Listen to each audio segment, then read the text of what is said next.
Welcome back to section 11.3, Finding Complex Solutions of Quadratic Equations, Part 2. In this lesson, we're going to be looking at word problems. Let's look at the first one. A ball is thrown in the air with an initial vertical velocity of 14 meters per second from an initial height of 2 meters. The ball's height h in meters at time t in seconds can be modeled by the quadratic function h of t equals negative 4.9 t squared plus 14t plus 2. Does the ball reach a height of 12 meters? Let's go ahead and find out. So we want to figure out if the ball reaches a height of 12 meters, which means that h is 12. Let's take the 12 and plug it in. 12 equals negative 4.9 t squared plus 14t plus 2. We're using the quadratic formula to solve this, so let's go ahead and set our equation equal to 0 by subtracting 12 to both sides.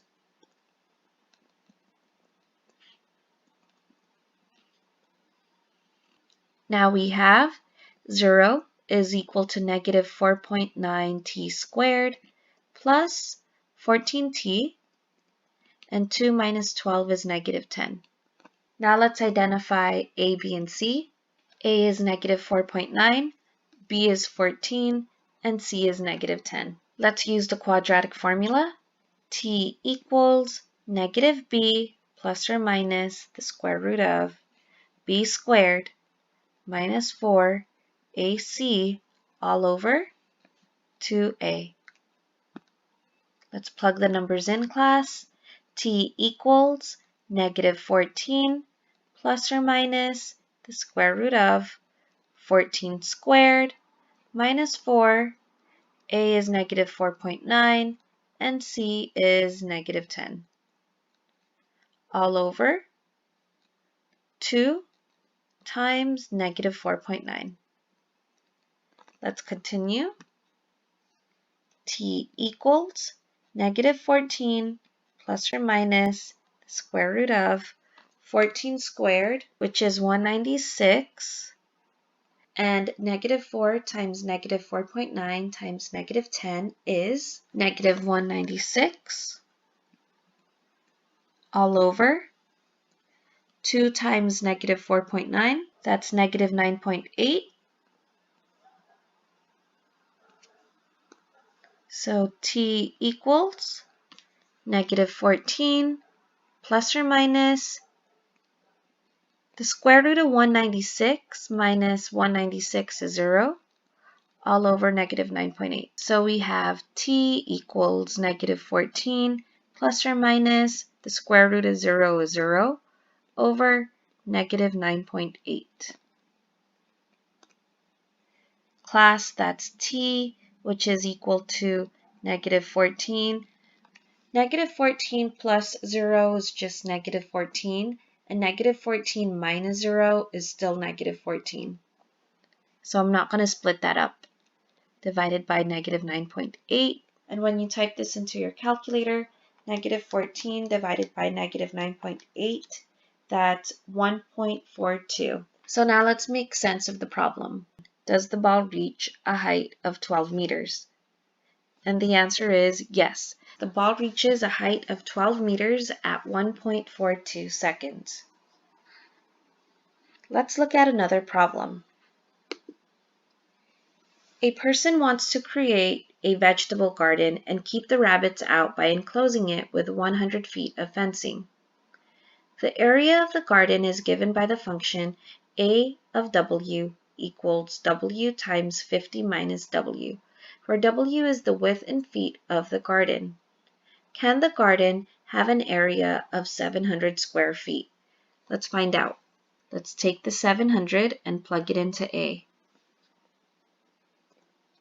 700 is equal to w times 50 minus w. Remember, w represents the width of the garden. In order to solve this, we need to distribute the w and then go from there. So we have 700 is equal to W times 50 is 50W, and W times negative W is negative W squared. Class, now we have a quadratic equation, and with quadratic equations, they need to equal 0. Subtract 700 to both sides, and we get 0 is equal to 50W minus W squared minus 700. This looks a little messy, so let's rewrite it in standard form.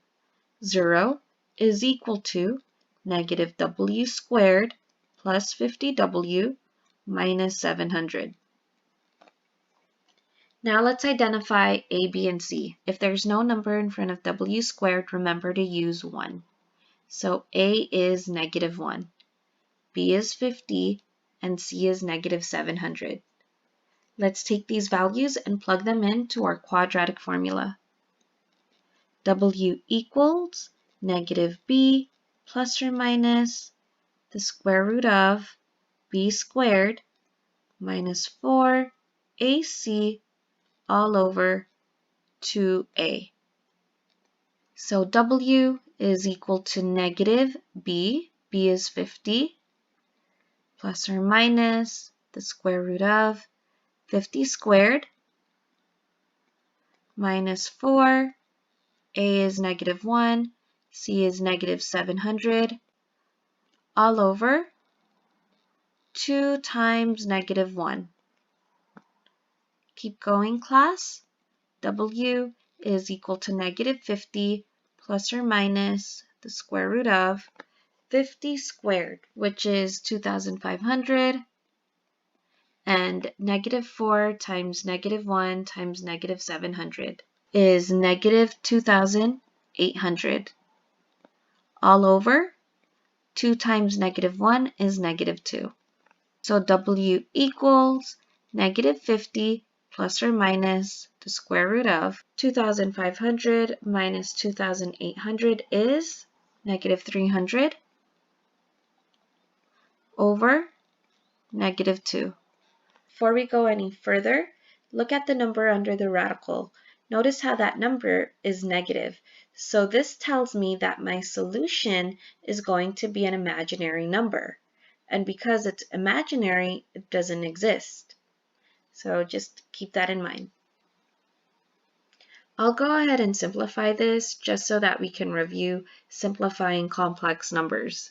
So note the square root of negative 300. I have the negative, which turns into I. And the factors of 300 are 30 and 10.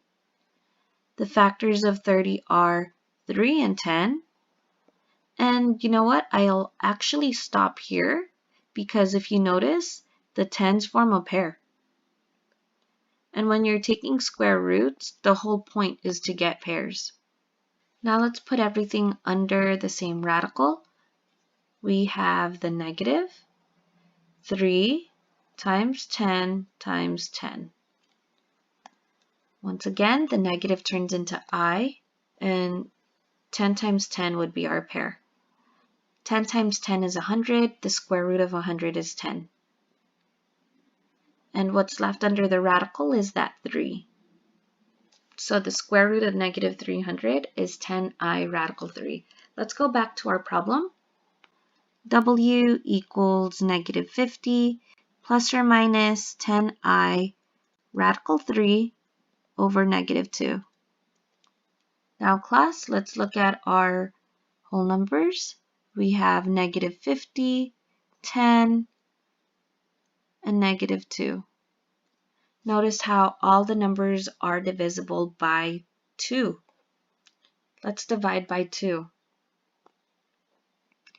W equals negative 50 divided by 2 is negative 25, plus or minus 10 divided by 2, which is 5, I radical 3, and negative 2 divided by 2 is negative 1. And I'll go ahead and leave my answer like this, only because I'm dividing by negative 1.